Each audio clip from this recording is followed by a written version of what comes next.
Hello students, आज मैं आपको पढ़ाने वाली हूँ ईदगाह चैप्टर की इम्पॉर्टेंट पॉइंट्स, जिनको क्या कहते हैं हिंदी में सारांश बिंदु यानी समरी, जिसके लेखक हैं मुंशी प्रेमचंद्र। हम स्टार्ट करते हैं।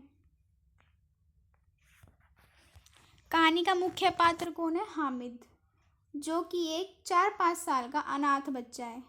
कौन है हामिद? कितने साल का है? 4 या 5 साल का, जो कि एक अनाथ बच्चा है। वह अपनी बूढ़ी दादी अमीना के साथ रहता है। वह किसके साथ रहता है? अपनी दादी अमीना के साथ। यहाँ से हमें दादी का नाम पता चला, क्या है? अमीना। ईद के दिन उसके पास कितने पैसे हैं? केवल 3 पैसे हैं। 3 पैसे। इसमें यही पढ़ेंगे हम कि उसके दादी के प्रति क्या फीलिंग्स थी और वो उन 3 पैसों का कैसे यूज़ करता है। ईद की तैयारी। गांव के सभी बच्चे नए कपड़े पहनते हैं, मेले में जाते हैं। ये गांव के बच्चों की बात है। गांव के बच्चे क्या करते हैं? नए कपड़े पहनते हैं और मेले में जाते हैं। लेकिन हामिद के पास ना तो नए कपड़े हैं, ना ही जूते।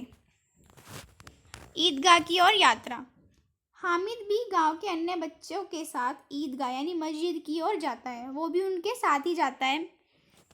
रास्ते में बच्चे क्या करते हैं? बच्चे रास्ते में तरह तरह की चीज़ें खरीदते हैं, जैसे खिलौने, मिठाइयाँ और झूले पे झूलते हैं आदि। लेकिन हामिद क्या करता है उन पैसों का? 3 पैसों से सोच समझकर खर्च। हामिद ने क्या किया? हामिद मिठाइयाँ या खिलौनों पर खर्च नहीं करता। वो क्या करता है फिर? वह एक लोहे का चिमटा खरीदता है। उसने क्या करा उन पैसों का? लोहे का चिमटा खरीदा। अब ये पढ़ते हैं उसने वो खरीदा क्यों लोहे का चिमटा, उसका इम्पोर्टेंस क्या थी। वह जानता है कि उसकी दादी अमीना हर रोज़ रोटियां बनाते समय हाथ जला लेती है, क्योंकि उनके पास क्या नहीं है? चिमटा नहीं है। चिमटा खरीदकर वह अपनी दादी को दर्द से बचाना चाहता है। दूसरे बच्चे उसका मजाक उड़ाते हैं। कैसे? बच्चे खिलौने दिखाकर हामिद को चिढ़ाते हैं कि तेरे पास तो खिलौने नहीं है, देख हमारे पास इतने सारे खिलौने हैं। लेकिन हामिद अपने चिमटे को बहादुर योद्धा की तरह बताता है।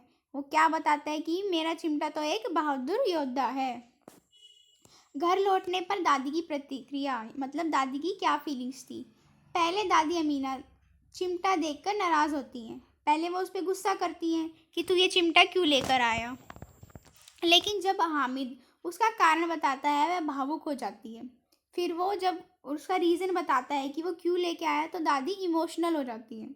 अमीना को अपने पोते की समझदारी और संवेदनशीलता पर गर्व हुआ, मतलब उसकी इंटेलिजेंस और उसके इमोशनलनेस पर उसे क्या हुआ? प्राउड फील हुआ कि मेरा पोता मेरे बारे में इतना सोचता है।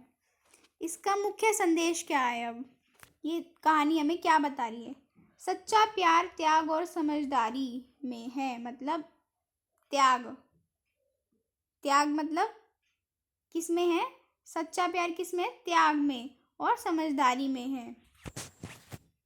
बच्चों में परिपक्वता और संवेदनशीलता हो सकती है, मतलब इंटेलिजेंस भी हो सकती है, और वो क्या हो सकते हैं? इमोशनल भी हो सकते हैं किसी के प्रति।